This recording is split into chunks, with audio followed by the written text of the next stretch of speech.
This is Melissa Ho interviewing Nancy Hom on August 30th, 2020 for the Smithsonian Institution Archives of American Art Pandemic Project.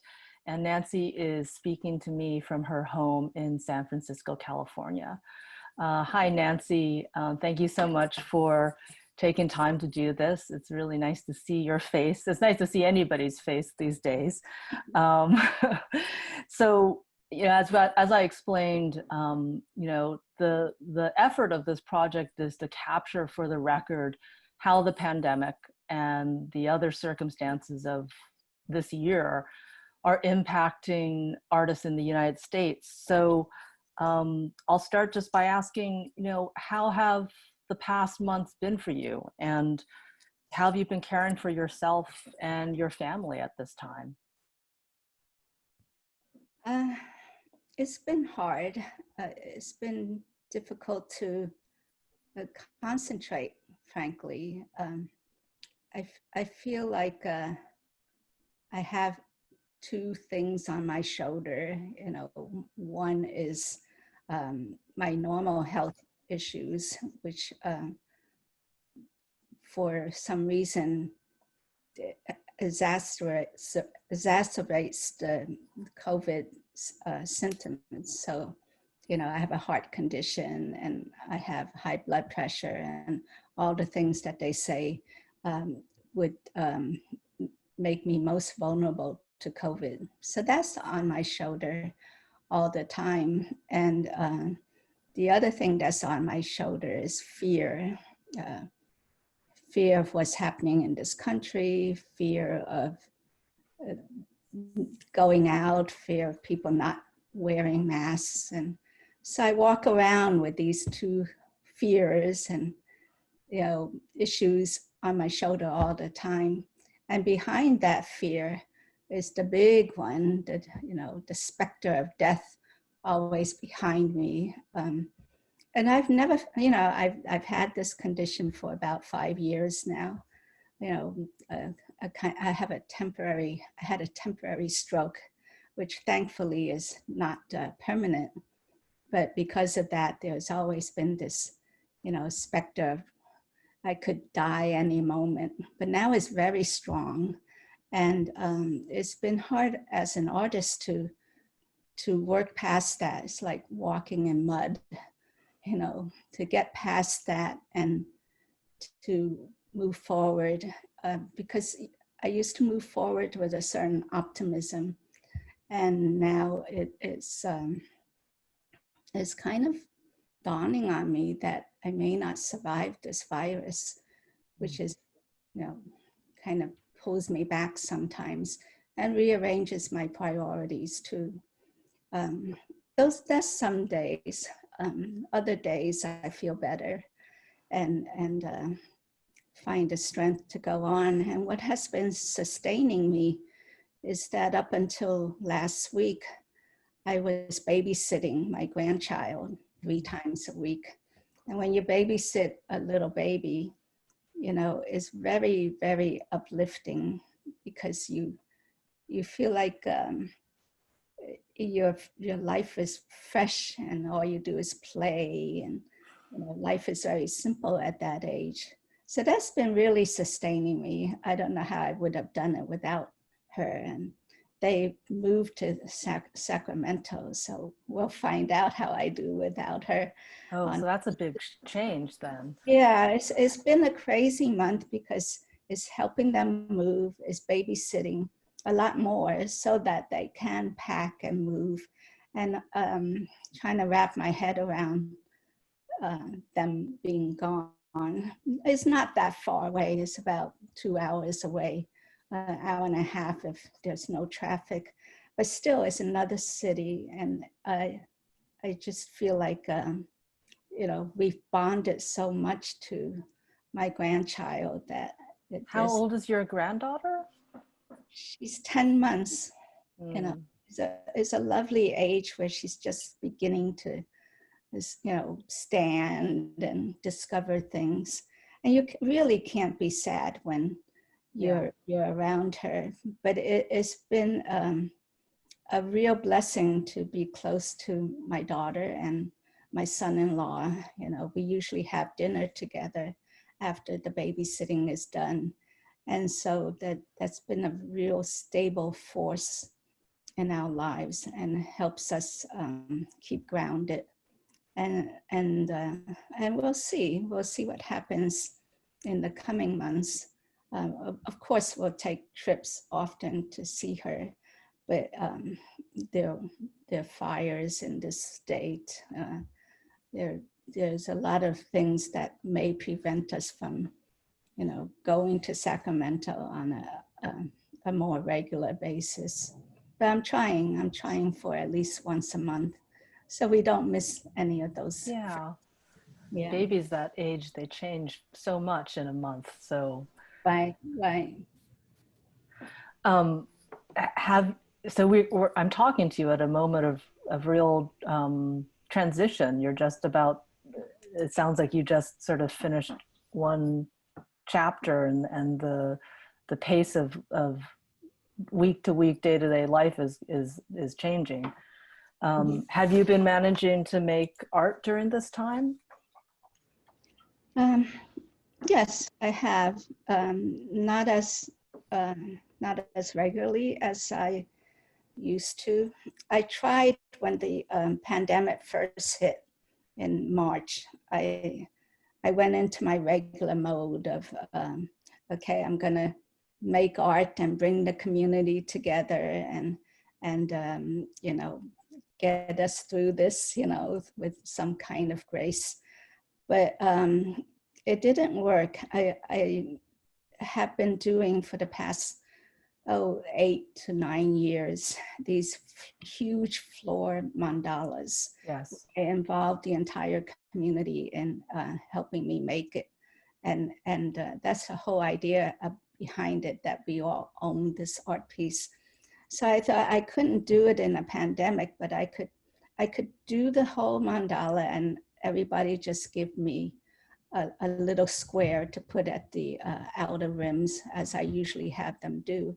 And I thought it would be easy because they don't have to do it to a certain size. They can email it to me or post on Facebook, and I would just size it correctly and then show the finished piece.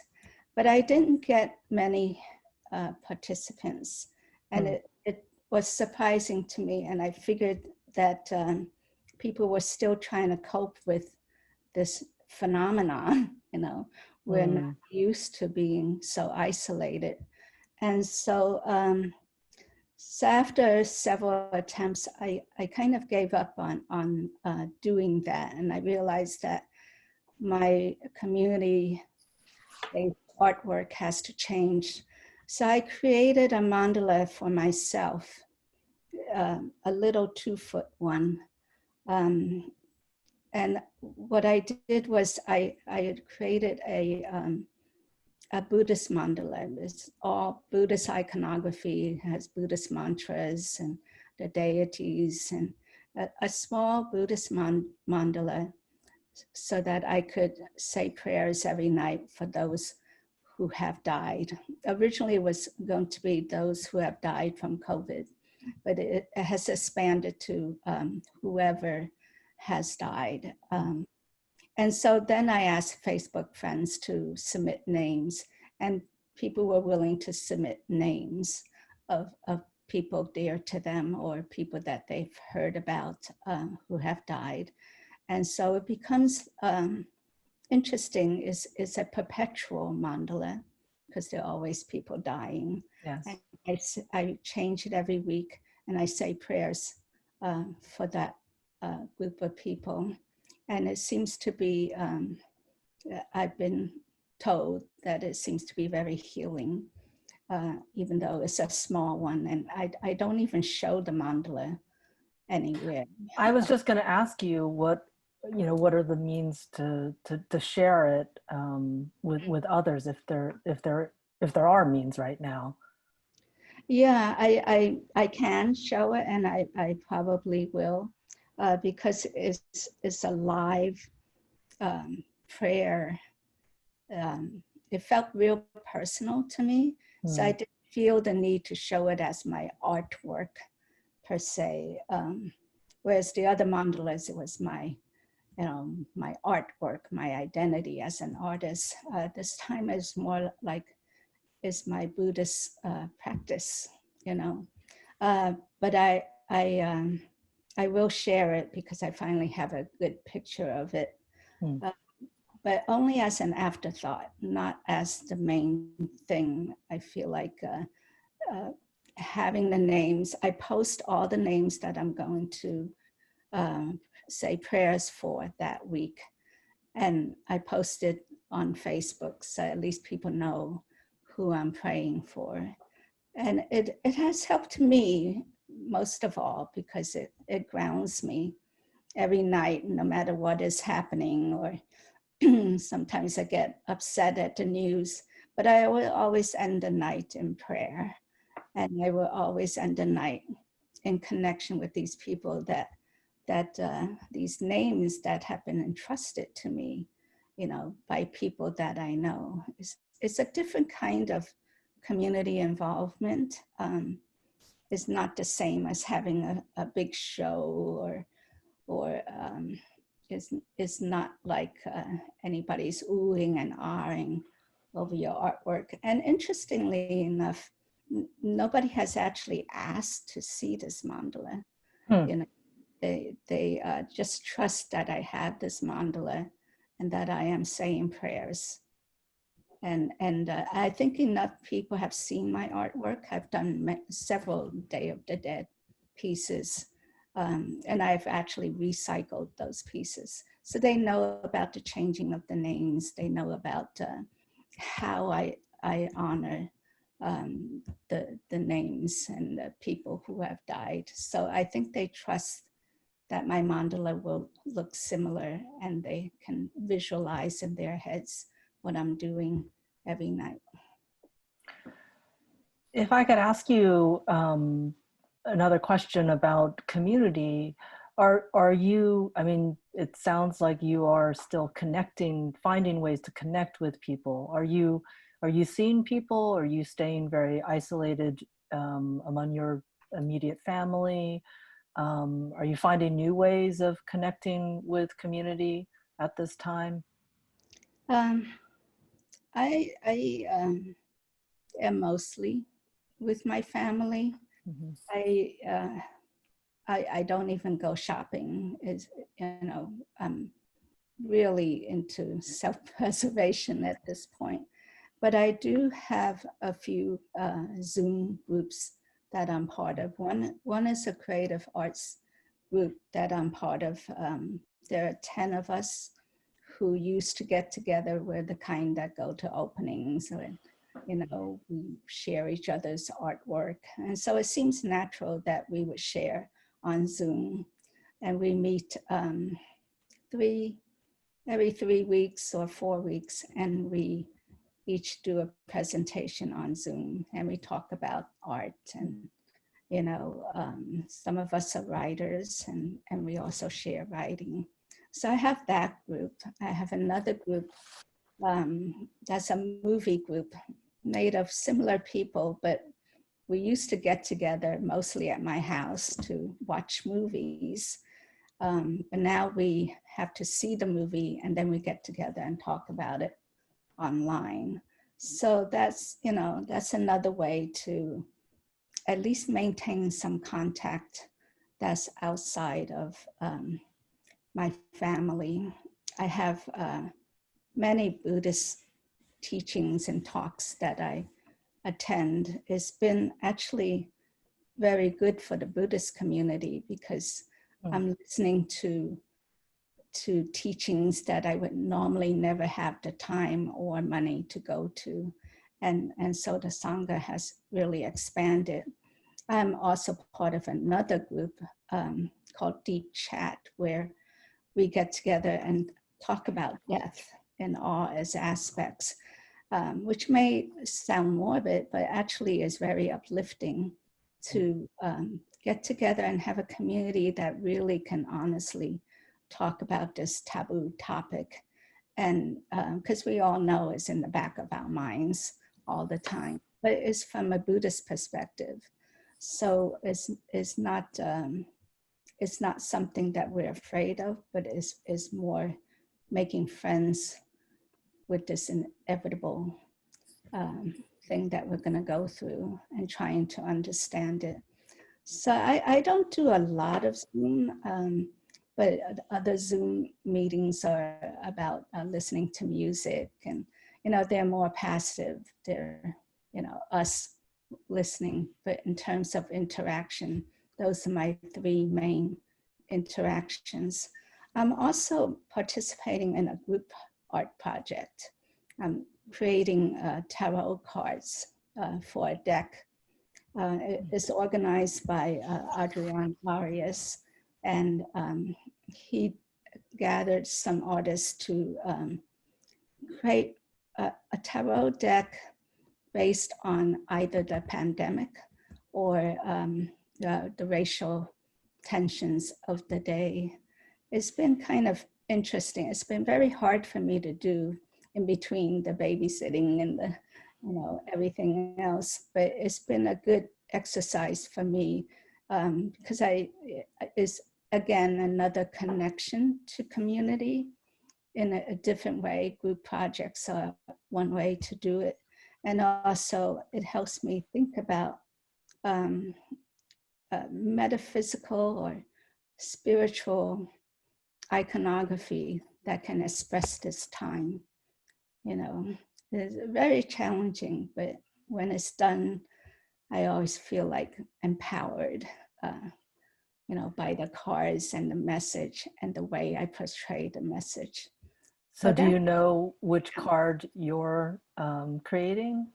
I did, I'm charged with doing 3. It was supposed to be 7, but I couldn't commit the time. So I already did the Wheel of Fortune, but in a way that shows the perpetual struggle that we are in.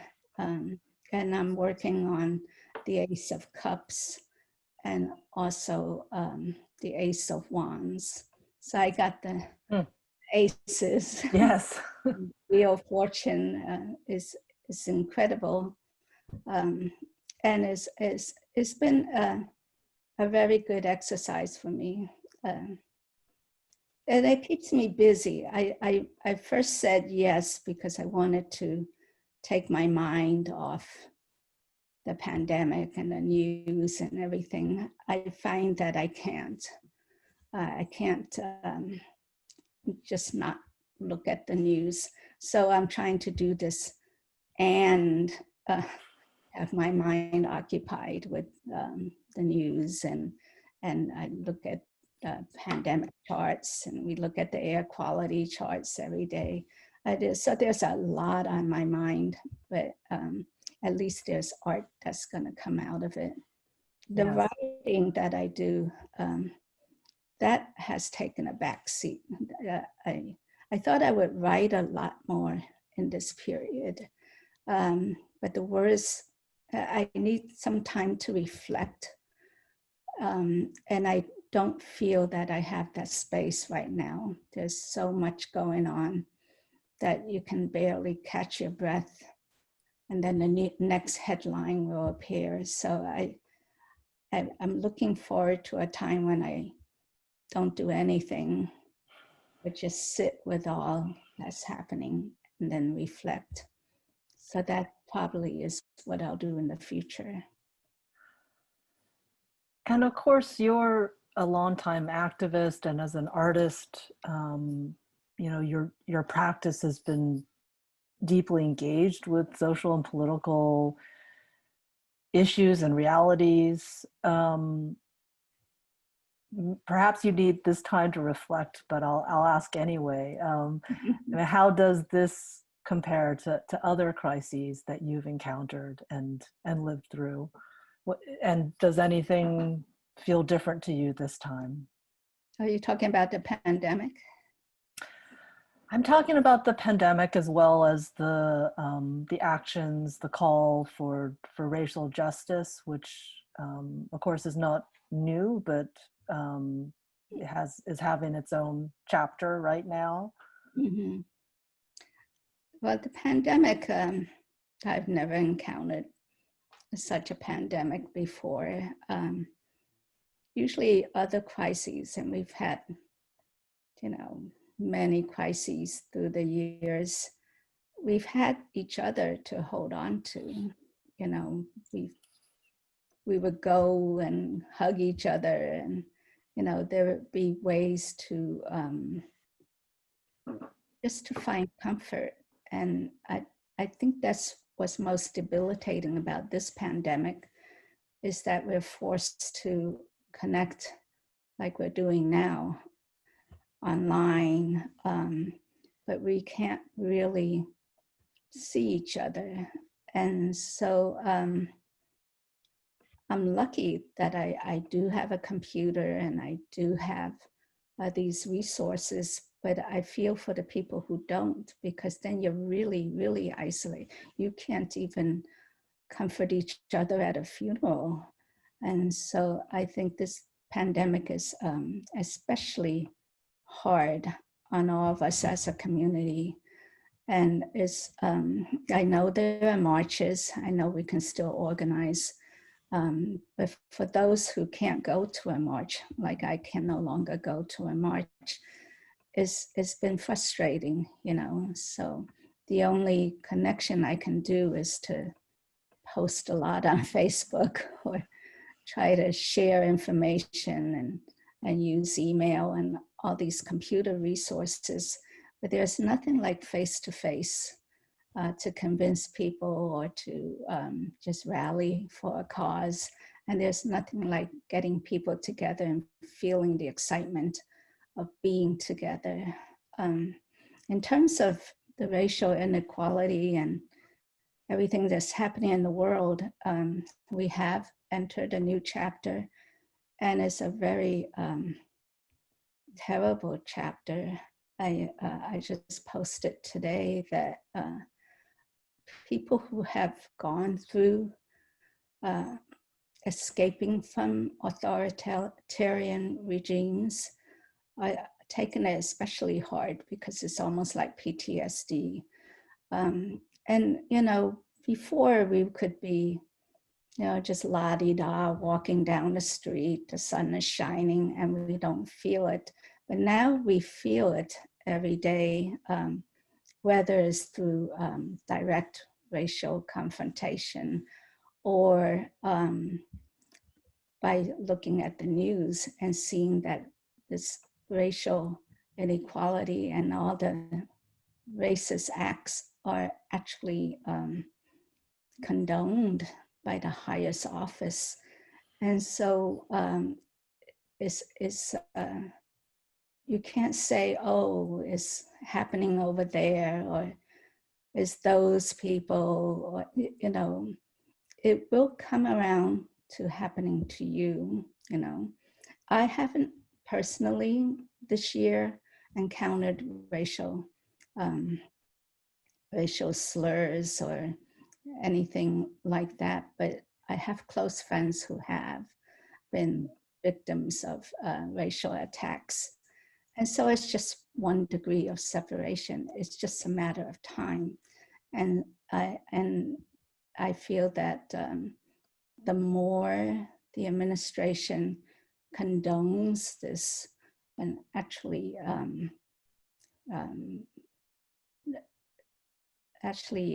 helps it along with everything that people are saying, then I feel like it's almost like a green light for these actions to happen.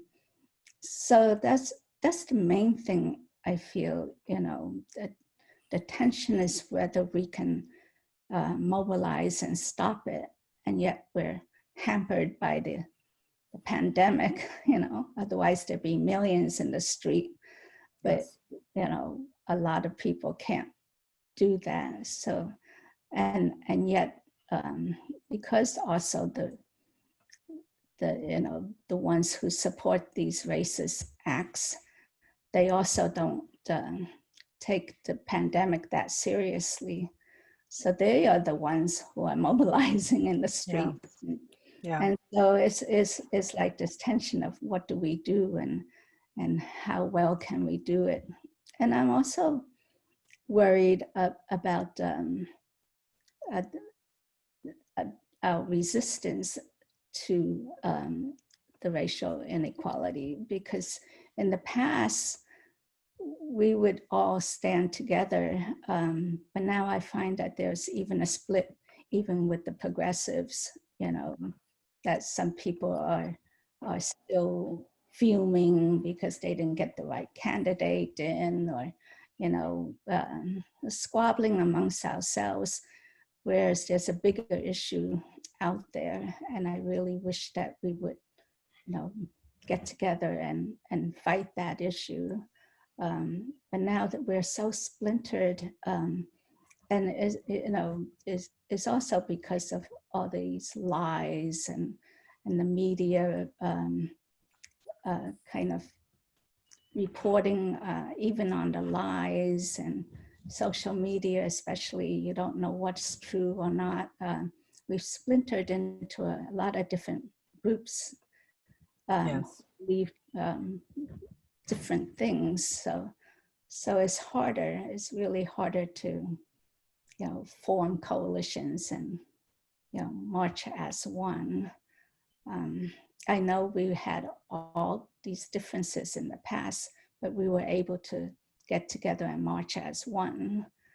So I'm hoping that as it becomes more and more blatant, that we will put aside our differences and truly fight to keep our democracy. I mean, we're really at that point. Yeah. We have to. Nancy, thank you so much for talking to me today. Is there any last thing that you'd like to state for the record while I have you? It's hard to think. You've covered a lot of great territory, so. Yeah, I mean, maybe just to say quickly, I mean, what do you think you'll remember most from this time? Well, I hope in the future I will remember this as a certain anomaly of history. But if there is one wish I would wish for everybody, is that just like with my mandala work, what I want people to do is to just take another view, pull back a little bit and take a bird's eye view of the whole situation, and to realize that we are all interconnected and interdependent in this society. So we have to hang together, Yeah. So that's the takeaway from my art and from the situation. I feel like we need to take a bigger bird's eye view and really see how we are interconnected with each other. Agreed. Thank you, Nancy. Thank you.